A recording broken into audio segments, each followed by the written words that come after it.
Alrighty. A little quick video, and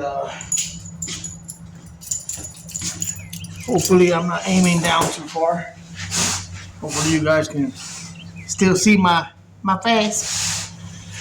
So I want to make a video. This was going to be a short one, not really anything to do with the prior prison or probation videos. This is just a recap on my trip to Philadelphia.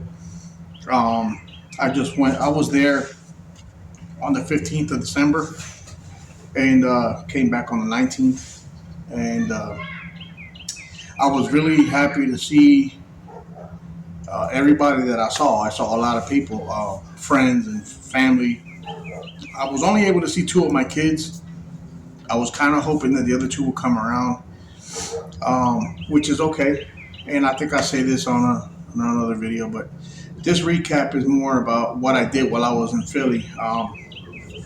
There were two reasons for me to go to Philadelphia. One was to see my ill dad.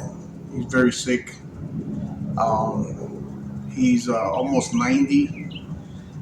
He says he's almost 90, but back in Puerto Rico, when you were born, you didn't register right away. You could be born and 5 years go by, and then eventually you make it to town and you register your kids. And right there and then is when they're supposedly born, but they were already been alive for 5-6 years. Sometimes even longer. And that happened with my dad. My dad has two birth certificates. One birth certificate with his correct age, which he kind of hides, and I don't blame him, because if I'm 51, and I would hide mine too, like 20 years ago. But he hides that one, and then he goes by the one that was he was reported at a later date. So he says he's 83, but he's actually like 89, 90.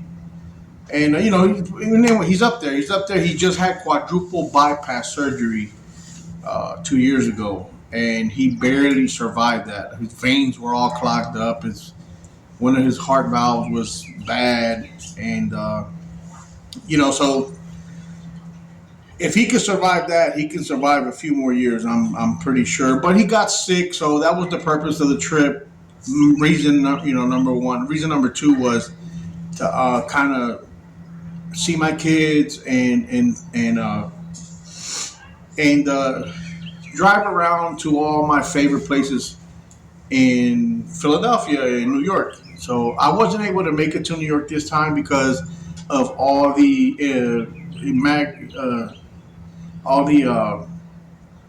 immigrants that are there. I didn't want to deal with that. I was told that it was, pretty bad. And I grew up in the Bronx, but I know all Metro, New York, Manhattan, Queens, Bronx. I know all those boroughs. I'm from there, so.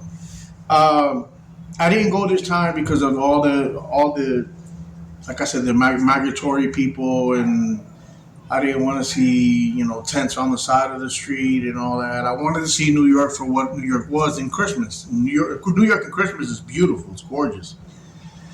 And so I skipped New York this time. I will be going back in February, late February.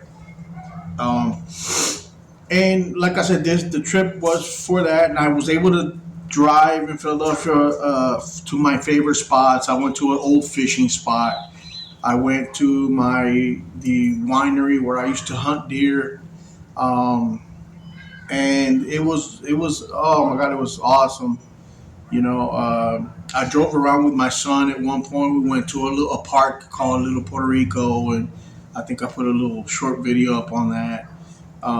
Me and my son ended up walking the entire Little Puerto Rico, which was cool. We were talking and, just kind of catching up, and he's giving me his input on life. I'm giving him my input on life. Now that the videos The prison videos are out. He told me he's able to understand, a little bit more, that I wasn't a deadbeat dad. I was locked up. There was no getting out of there until the day that you're just scheduled to release. You're gonna leave out of there in two ways: in a body bag or out the front door. And there's nothing I could do about that. So he understood that, and I think he understood that from the beginning of all this. And he lent me a car, so I was able to drive around. Thank you again, son, for that, and thank you to your wife. You have a beautiful family. I want to thank everyone in your household. I appreciate everything that you guys did. Um, and driving around, I was able to go to Cheltenham Township, which it was a route where I would take on my motorcycle and just kind of like relax because I was under a lot of pressure when I was in Philadelphia. I was actually running a business, a very busy business. I was also street racing. That was kind of like my thing. A lot of people would come around and do burnouts in front of my garage and ask me to race, and it was that was a fun time, but it was a very busy time. Sometimes I would stay up in the garage working on my race cars and or customer cars, 2, 3 o'clock in the morning, only to be there at 8 o'clock in the morning all over again, and do it again and again and again. And it was a very beautiful time. I was able to go by my old apartment, my old garage, and kind of I had nostalgia hit me, and it was cool. I saw Hunting Park, which is like a right now with Hunting Park has been lost to um, prostitution. It wasn't like that in the beginning. I remember going to Hunting Park on Ninth and uh, Ninth and Hunting Park, or Fifth and Hunting Park. No, not Fifth and Hunting Park. It's Ninth and Hunting Park. Ninth and Luzerne. Uh, that park right there. I remember going. I was maybe 13, 12, and I remember going to that park with my brother, my older brother. He was a lot into breakdancing, and he was really good. He did all that, all that. I don't know how to do none of that. He does. He was very, very good at it. He entered a couple competitions and won them. And I remember going to Hunting Park, and my brother, they would call them the Jams, Gams, Jams. So we had to kind of like do them uh, kind of like quickly because at in 1979. Well, no, it was like in 1984. It was 1983, 84. This was all mostly white neighborhood, and they didn't like hip hop. Hip hop was rap music, and back then I used to like rap music because it was more like melody kind of type music, and it was cool. And I just to like going to see my brother dance, and they had a giant gazebo. It was enormous. This thing sat like 12 foot above ground, and 50 people could fit in this at one time. And that's where they had the turntables and the speakers. And I remember my brother going into competition and all the teenager stuff going on. And I remember at the end of the jam, and the jams could only, they would only last an hour, maybe two. And after the jam was over, you would see like not to make this racist because I I don't I have been discriminated against, and you can either take it in the chin or you can cry about it. I'm not going to sit there and cry about somebody discriminating against me. It sucks, but I'm not that type of person. I'm not going to dwell on that.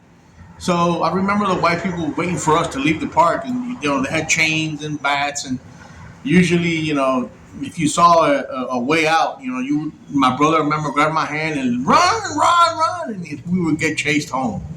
Um, and kind of it wasn't funny because some people got hurt pretty bad, but it was, something that we had to deal with, and so be it.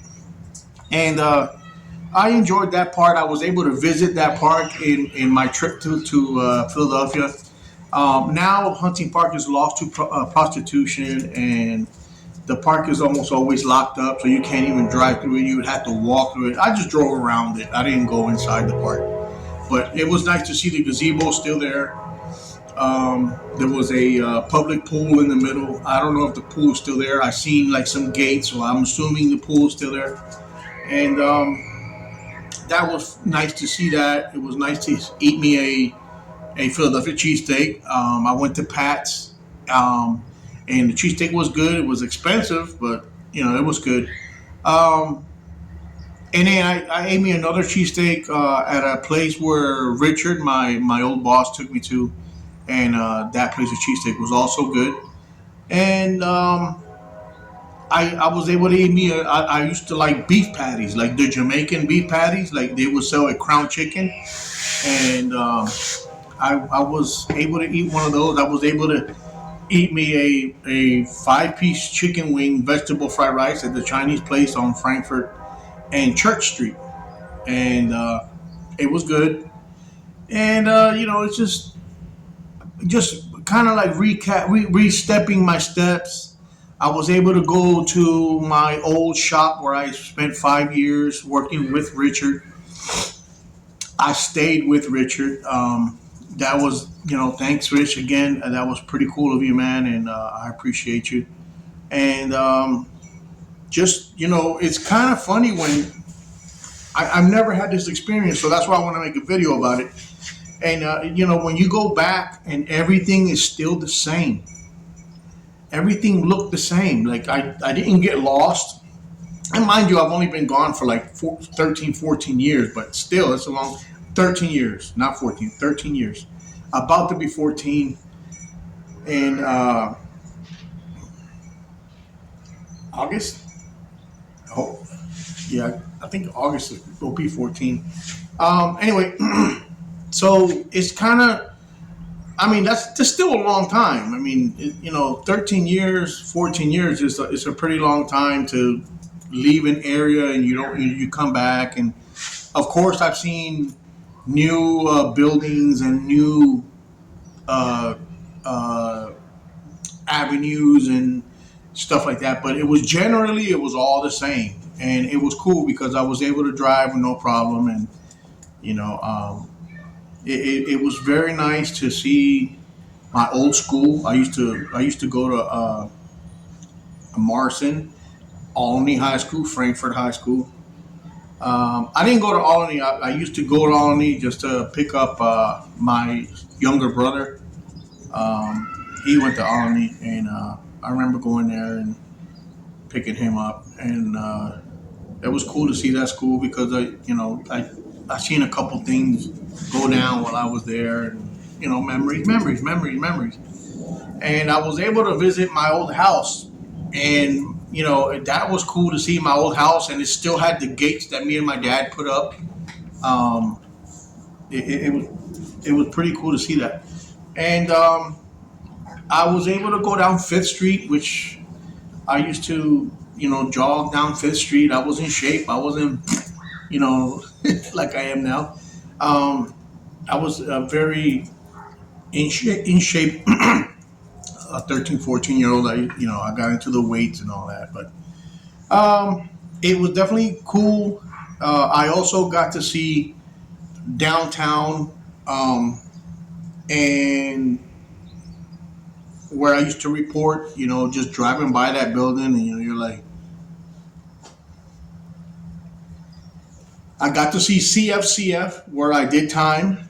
I drove by with my son, and I told my son I did time in House of Corrections. I did time in CFCF. PIC. There was also a jail, old jail. Now it's closed. I did time in PIC.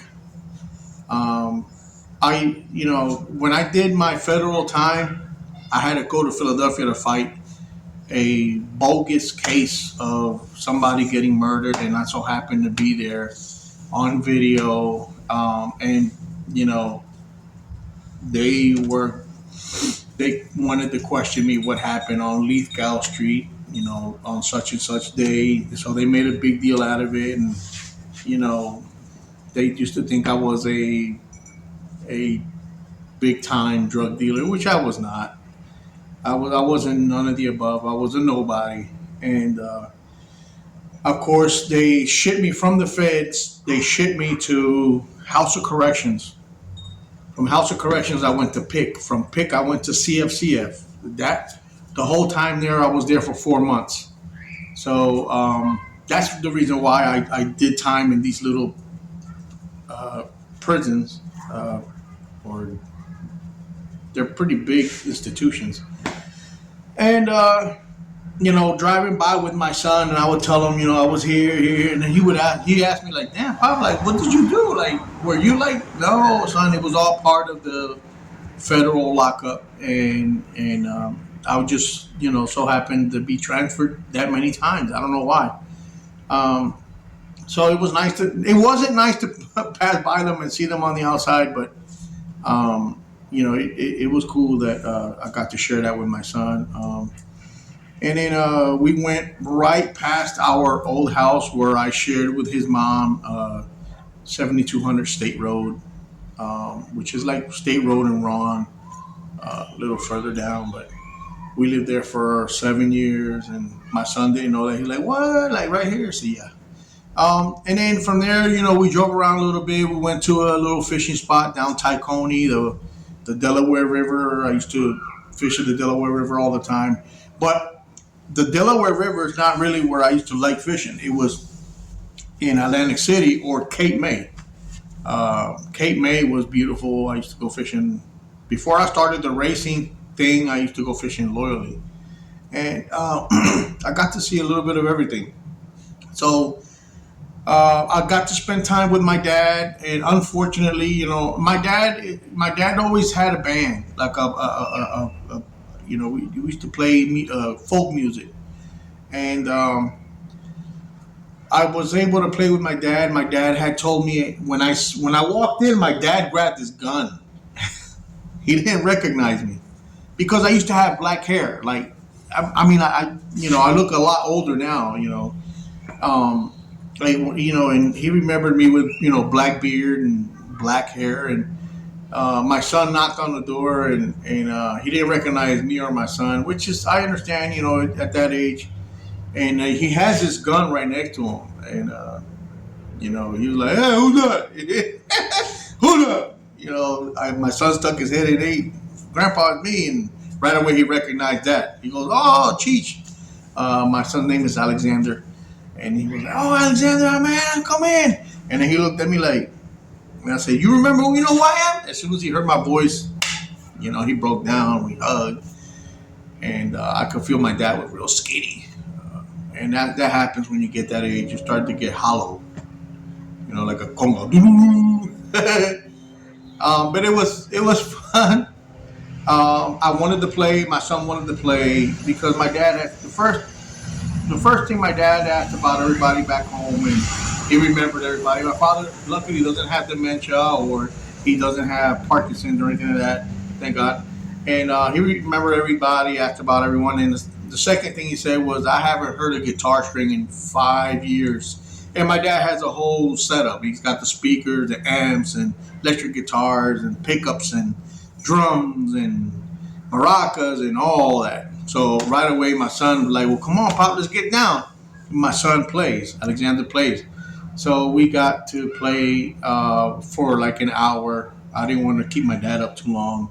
Had me a few beers with my dad. My dad, he still drinks. Like, he likes liquor. So he's and he doesn't act like stupid. Like when I was a child, there was a way different thing. But I enjoyed my time with him. I loved my dad. I loved that my son was there, and I was able to play with my son, and my dad participate and start singing. He grabbed the microphone right away, and we were just a 3-man band, and it didn't sound half bad. Also, And it was kind of short lived because I left. We were only there for maybe 2 hours. Like I said, I didn't want to keep my dad up because I know he needs his rest. And about 10 o'clock at night, hey Pop, I'll love you. I'll see you tomorrow. I know I wasn't gonna come back. Um, I was leaving the day after, and there were some things that I wanted to catch up on, but at least I got to see him, and it was okay because that morning he went into the hospital and he had a stomach infection like in his esophagus, and he didn't know. So they they couldn't operate on him. I couldn't. I didn't have any more contact with my dad that Sunday, that Monday, and Tuesday. I was leaving, so I was kind of scared. And now with the new COVID strands came out. I was not able to go in the hospital visit him or anything like that. They don't give you any information over the phone either. So great. That doesn't make any sense, by the way. Hospitals. I mean, if you can't see your dad or your mom or your uncle or your cousin or your son or your daughter, you should have at least some kind of information on them. Like I told the lady, I'm here from Texas. I'm not here from New Jersey or New York. I came all the way from Texas. Is there anything you can tell me? And they would not tell me anything. So I didn't know of his condition. I got on the plane and I made a video leaving Philadelphia. And on that video, I get a little sentimental because at that point I'm thinking, was that the last time that I hugged my dad, and stuff like that. So, luckily, he called me. I landed Tuesday night. I got here at 11 something at night, and Wednesday went back by. Thursday went by, and then Friday my dad called. I called the hospital, and they passed me through to him. And only because they sent him to another hospital, which is like in Bucks County somewhere. So they were like, okay, we understand that you're calling from Texas. We'll put you through to his room. And I was able to talk to him, and then he explained to me that he had a stomach infection that he didn't know about, and that's why he was feeling kind of, And even though he was feeling like that, he was still singing. He was, sat down and drank. I mean, that's the kind of trooper my dad is. And I was glad, and he went home like a day after I talked to him. I talk to him every day now. Matter of fact, he called me like an hour ago that he was home. It was raining home, so he still works. He's still a full-time mechanic. If that's not dedication or just a tough SOB, what is? So he's okay, thank God. And then, like I said, I did a couple things on the last day. I went to see my son at his job, and my son was painting. He paints cars now. He does mechanical work. He does a little bit of everything. He's like me. I do construction. I work on cars. I paint. I do houses. Jack of many trades. And my son's the same way. And I think that's awesome. I'll put a little picture up of my son. And when actually he has he asked me, why do I have a red beard? I had a red beard when I was a police officer. One of my pictures shows a lot of red in my beard. I don't know why, but my son has a red beard, and I said, son, don't worry about it. We don't need DNA. You're my son. And our hands are the same. We have the same big hands, and it was fun to see him. It was fun to see my daughter Kimberly and my granddaughter. I was able to meet my granddaughter. Beautiful little munchkin. She looked beautiful, beautiful. My daughter looks exactly like my mom. I'm talking about to a T, and that was good. And then pretty much that was it. I hung out with Richard. We drank. We acted stupid at his house. We didn't go out anywhere. We didn't go on the streets. Philadelphia is very dangerous right now, so we didn't want to run into nobody, and we didn't want nobody to run into us. So we just bought a couple bottles of liquor, and We just drank and listened to music and caught up. There was so much to catch up on, and it was cool. I won't bore you guys with any more of that, but this is just a little wrap up on the trip to Philadelphia, and we had fun. I mean, it was fun. My cousins came around to see me at the shop. Jisoo, thanks for showing up. I had another friend of ours, a neighbor, the old man. He knows who I'm talking about, and he was there and cool, just a cool cat. Manny, he's a police officer in Philadelphia. Thanks for showing up and showing your love. And Manny's a good kid. I know Manny's dad, and I'm glad I was able. I was glad that everybody home is cool. That was awesome. Like I said, again, I'll be going in February, and I'll be probably staying with my dad if he's still around, which I think he will. And we'll see how it goes. We'll see how it goes. Thank you guys. This is just a little short rewind of the Philadelphia trip. And thanks for watching. Thank you everybody for commenting. I have a few followers that are like loyal, man. Hey, one's Ruben, the other one's Valerie, the other one is Johnny. Thank you guys for and thank you all for watching. I really appreciate it. And Happy New Year's. May you guys have a prosperous and and may your blessings be multiplied in 2024. And God bless. Later, guys.